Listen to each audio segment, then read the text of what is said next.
दिव्य तेजमयो देवाः महावीरो महाबला ज्ञान गुण भक्ति संगमो श्री हनुमते नमो नमः।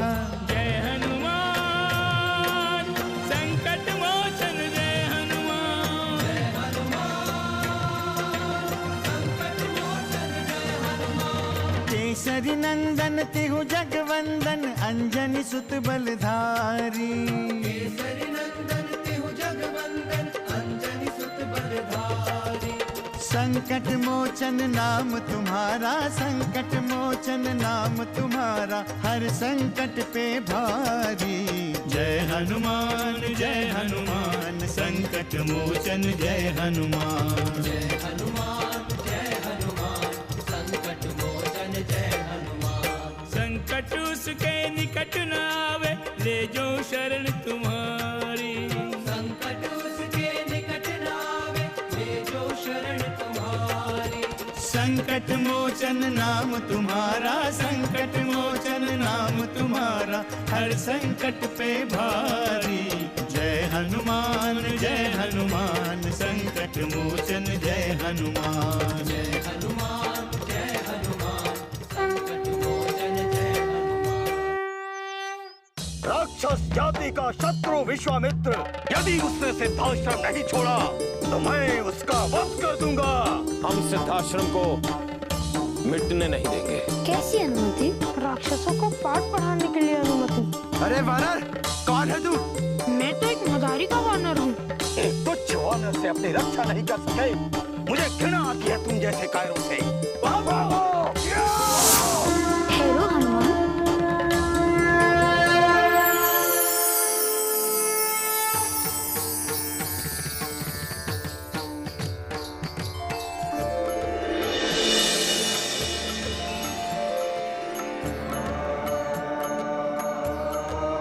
आपने कष्ट क्यों किया श्री राम जी?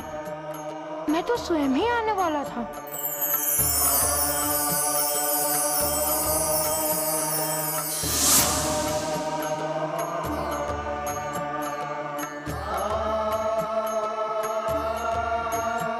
आप तो सर्वव्यापी हैं प्रभु। मैं आपका संकेत समझ गया। मुझे शीघ्र प्रस्थान करना चाहिए। जय श्री राम।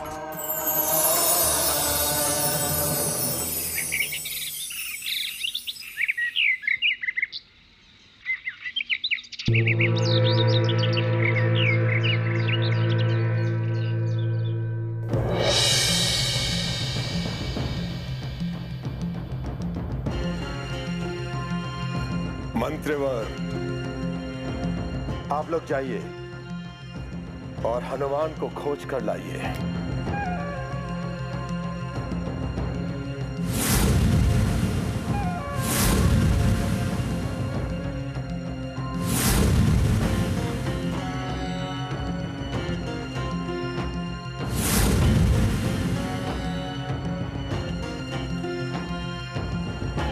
महाराज की जय हो।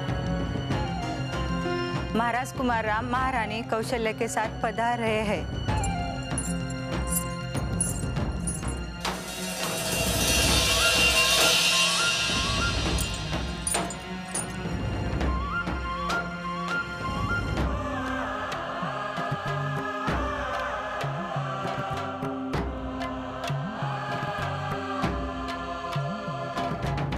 प्रणाम पिताश्री। मेरे लिए कोई आज्ञा है? पुत्र राम, हमें सूचना मिली है कि तुमने हनुमान को तपोवन में जाने की अनुमति दी है। हाँ पिताश्री, मुझसे हनुमान की चिंता देखी नहीं गई। कैसी चिंता पुत्र? जब से हनुमान ने सुना है कि अयोध्या में राक्षसों का आना आरंभ हुआ है, वो बहुत चिंतित था। उसे रात्रि में नींद भी नहीं आती थी पिताश्री। उसने मुझसे राक्षसों से मिलने का हठ किया तो मैं उसे रोक ना सका। यदि कोई अनर्थ हो गया तो? मैं जानता हूँ पिताश्री, उसे कुछ नहीं होगा। इसके पहले भी कई बार उसका सामना राक्षसों से हुआ है। पुत्र राम, हमें ये नहीं भूलना चाहिए कि हनुमान अपने माता पिता की इकलौती संतान है। अगर उसे कुछ हो गया तो हम उसके माता पिता को क्या उत्तर देंगे? हनुमान ने तो कहा था कि उसे राक्षसों से कोई भय नहीं है। भय हमारे चारों पुत्रों में से किसी में नहीं है पुत्र। तुम्हें भी कोई भय नहीं है, किंतु इसका ये अर्थ नहीं है कि हम तुम्हें राक्षसों से लड़ने के लिए भेज दें। तुम्हें राक्षसों के बारे में कुछ भी नहीं पता है। वो बड़े ही निर्दयी और क्रूर होते हैं और उन्हें हमारे वैदिक कर्मों और यज्ञ इत्यादि में तनिक भी विश्वास नहीं है। उनका वश चले तो वो सभी देवी देवताओं का सर्वनाश कर दें। कल ही उन्होंने हमारे कई सैनिकों की हत्या कर दी। मानव जाति को तो वो कुछ समझते ही नहीं है। सिद्धाश्रम के ऋषियों के लिए भी वो साक्षात काल बने हुए हैं। क्या उन्हें कोई नहीं रोक सकता पिताश्री? उसके लिए हमने अपने सैनिकों को सावधान कर दिया है पुत्र। हम सबको उसके लिए चिंता करने की आवश्यकता नहीं है। हनुमान अभी तक नहीं लौटा। पता नहीं क्या हो रहा होगा उसके साथ। मुझे तो उसकी चिंता हो रही है। और मुझे भी बार बार आशंका हो रही है कि हनुमान को तो ये भी नहीं पता कि राक्षसों ने ऋषियों महर्षियों का जीना दुर्लभ कर दिया है। वे उनके यज्ञ कुंड को बाधित करते हैं, उसमें रक्त और अस्थियां डालते हैं, साधना और भक्ति में लगे ऋषियों को मार डालते हैं। आप बिल्कुल निश्चिंत रहे पिताश्री, हनुमान बहुत बली है। वो उन राक्षसों को अवश्य मार भगाएगा। जब बड़े बड़े ऋषि महर्षि उनका कुछ नहीं बिगाड़ सकते हैं, तो हनुमान उनका क्या कर लेगा पुत्र? अब तक जिसने भी राक्षसों को रोकने का प्रयास किया, उसे अपने प्राणों की आहुति देनी पड़ी। अब तो लगता है साक्षात श्री रुद्र और श्री हरि ही उनका अंत करेंगे। संकट मोचन जय हनुमान। हमारे कुमारों में इतना आत्मविश्वास है कि राक्षस इनके आगे ठहर ही नहीं सकते।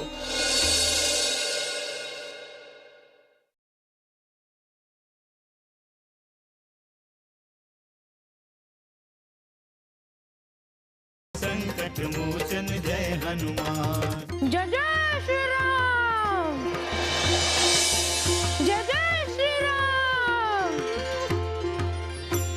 जय जय श्री राम, जय जय श्री राम।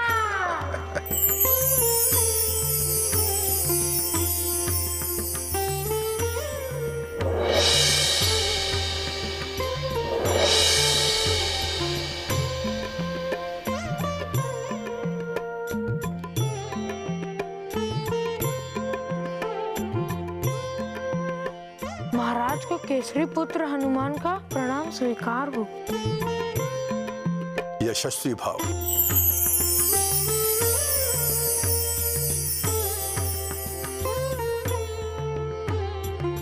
हमें तुम्हारी बहुत चिंता हो रही थी। तुम ठीक तो हो पुत्र? मुझे क्या होगा महाराज? हम वानरों को तो ईश्वर ने बनाया ही ऐसा है कि हमें कोई पकड़ नहीं सकता। और मैं तो अपना कार्य करके भी आ गया। किंतु हनुमान, तुम्हें जाने के पूर्व अनुमति तो लेनी चाहिए थी। क्या करूं? मुझे नींद ही नहीं आ रही थी। अब सोए से किसे जगाऊं? इसी संकोच में मैं अपने से बड़ों की अनुमति नहीं ले सका। इसके लिए मैं आप सभी से क्षमा मांगता हूँ।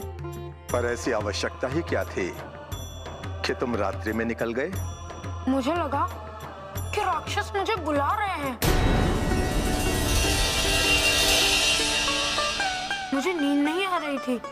मैं जब भी सोने का प्रयास करता था मुझे उनका स्वर सुनाई देता था, तो मैंने सोचा कि मैं उनसे मिल ही लूं। बस श्री राम जी की आज्ञा ली और बस निकल पड़ा। किंतु तुम गए कहाँ थे? मैं तपोवन में गया था। वहाँ ढेर सारे राक्षस थे। यदि मैं वहाँ रात्रि में ना पहुँचता तो वो ऋषि विश्वामित्र का आश्रम जला डालते।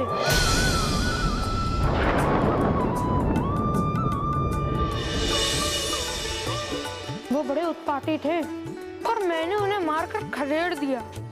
बड़े बली हो तुम हनुमान। मुझे तुम्हारे साहस और बल पे गर्व है। यह सब आप ही लोगों की कृपा और आशीर्वाद है। महारानी कैकेयी, आप इनका साहस देखना चाहती थी ना, बस इन्होंने दिखा दिया। मैं इनका आत्मविश्वास देखना चाहती हूँ महाराज। मैं जानती हूँ हमारे कुमारों में इतना आत्मविश्वास है कि राक्षस इनके आगे ठहर ही नहीं सकते। बस आवश्यकता है तो इस बात की कि इनके साहस और आत्मविश्वास के लिए इन्हें अवसर प्रदान किए जाए। आप समय से पूर्व ही सब कुछ प्राप्त करना चाहती हैं महारानी कैकेयी। पता नहीं कुमारों के प्रति आपकी कैसी सोच है। मेरी सोच उचित है महाराज।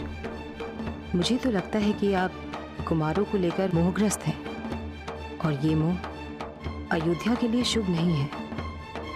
राम तो अपने आप में समर्थ हैं और अब तो उनके साथ हनुमान जैसा सहायक भी है। अब किस बात की आशंका है महाराज? संकट मोचन जय हनुमान।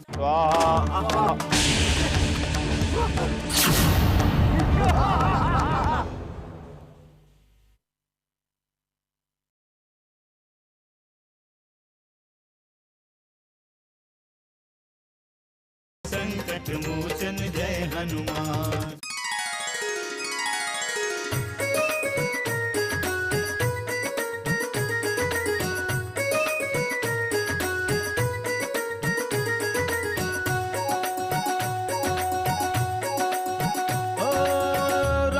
लखन भरत रिपुसूदन,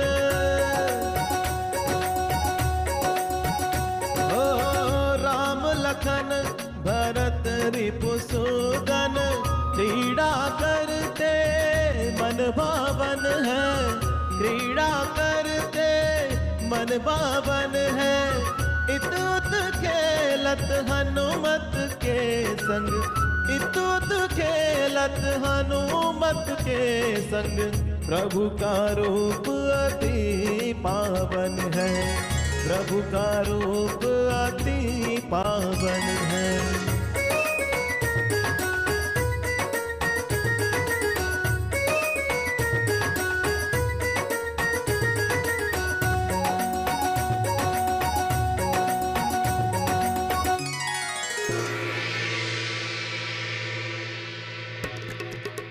बच्चों के साथ मिलकर बच्ची बन गई हो। इनकी अभी आयु ही क्या है? ये भला क्या करेंगे? कहाँ जाएंगे? अयोध्या की सुरक्षा के लिए हम अपने पुत्रों को संकट में कदापि नहीं डाल सकते। क्या अयोध्या के पास सैन्य दल का अभाव है? भविष्य की बातें भविष्य के गर्भ में है। जब कुमारों पर अयोध्या के शासन का भार आएगा तब देखेंगे। सच तो ये है महाराज कि आर्यवत का भविष्य अब ये बालक ही तय करेंगे। आप अब इस अवस्था में नहीं हैं कि राक्षसों के साथ युद्ध करें। राक्षसों का मनोबल बढ़ता जा रहा है। तपोवन को ताड़का वन बना के रख दिया है इन राक्षसों ने। सिद्धाश्रम का अस्तित्व संकट में पड़ रहा है। असंख्य ऋषि महर्षियों मार गिराया है इन राक्षसों ने। लेकिन अभी भी आप शांत बैठे। पुत्र मोह में आप ये भी भूल गए हैं कि विश्वामित्र जैसे महान ऋषि ने सिद्धाश्रम की स्थापना अयोध्या के भरोसे ही की थी। यदि आप कुमारों को भविष्य के लिए तैयार नहीं करेंगे तो क्या होगा अयोध्या का भविष्य? क्या होगा कौशल की नियति? आप समझे या नहीं? मुझे अयोध्या का भविष्य स्पष्ट दिखाई दे रहा है। ओम सूर्याय नमः स्वाहा। ओम ब्रह्मदेवाय नमः स्वाहा। ओम सूर्याय नमः स्वाहा। ओम ब्रह्मदेवाय नमः स्वाहा। ओम सूर्याय नमः स्वाहा।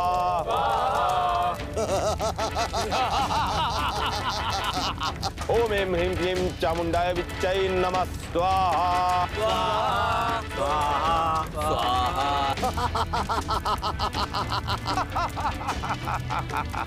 ओम सूर्याय नमः स्वाहा। स्वाहा स्वाहा ओम ब्रह्मदेवाय नमः स्वाहा। ओम चंद्राय नमः स्वाहा।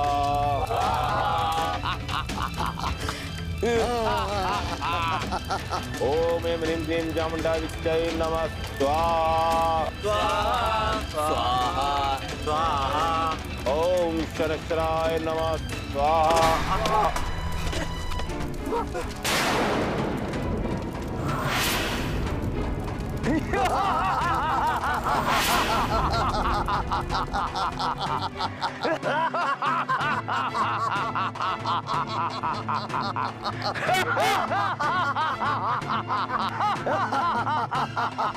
इन राक्षसों को उचित दंड देने का समय आ गया।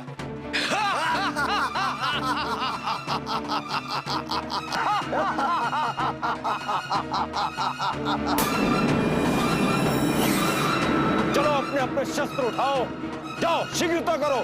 चलो। ये तो संकेत था भ्राता। इसे पता चल गया है कि अब तारका वन में इसका कोई भी यज्ञ सफल नहीं होगा। अब संकेत देने का समय बीत गया भ्राता सुबाहु। अब उसका वध करना होगा। अब अग्नि कुंड में अस्थियां नहीं, उसे जीवित डालना होगा। हमारा उद्देश्य सीधाश्रम पर अधिकार करना है और हम अपने लक्ष्य के समीप हैं भ्राता श्री। बोल रहे हो तुम? हमें ऋषि मुनियों के ढोंग को रोकना है और ये संस्कृति की परंपराओं को ध्वस्त करना है और रक्त संस्कृति को स्वीकार करने के लिए इन ऋषि मुनियों को विवश करना है। ये ऋषि जीते जी रक्त संस्कृति स्वीकार नहीं कर सकते हैं भैया, तो ये जीवित भी नहीं रहेंगे। संकट मोचन जय हनुमान।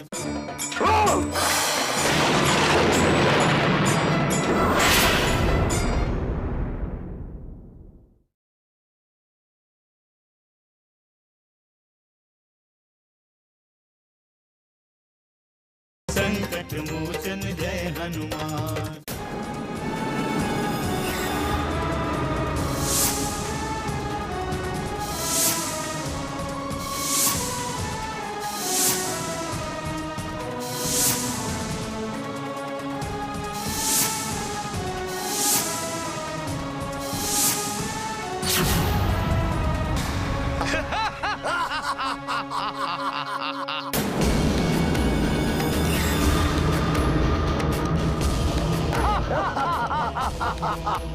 चलो शीघ्रता करो।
ठहर जाओ कायरो, कहां भाग रहे हो? हिम्मत है तो सामना करो।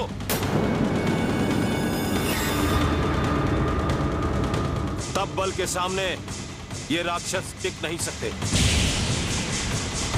किंतु इसके लिए हमें अपना यज्ञ रोकना होगा, जो हम ऋषि महर्षियों के लिए संभव नहीं। गुरुदेव, फिर हम यज्ञ करते हुए अपनी सुरक्षा कैसे कर सकते हैं? सत्य तो यह है कि इन दुराचारियों से हमारी रक्षा करने का कार्य राजाओं महाराजाओं का है, किंतु दुख तो इस बात का है कि ये राजा महाराजा अपना दायित्व भूल बैठे हैं। उधर किष्किंधा राज बाली महाबली होते हुए भी शांत बैठा है। यदि वो चाहता तो दक्षिण से एक भी राक्षस प्रवेश नहीं कर सकता, किंतु उसे कोई चिंता नहीं। ऋषि महर्षियों के प्रति उसकी संवेदनाएं मृत हो चुकी हैं। आश्चर्य तो इस बात का है कि उसे राक्षसों से नहीं, अपने भ्राता से भय है, जो ऋषिमुख पर्वत पर निर्वासित जीवन व्यतीत कर रहा है।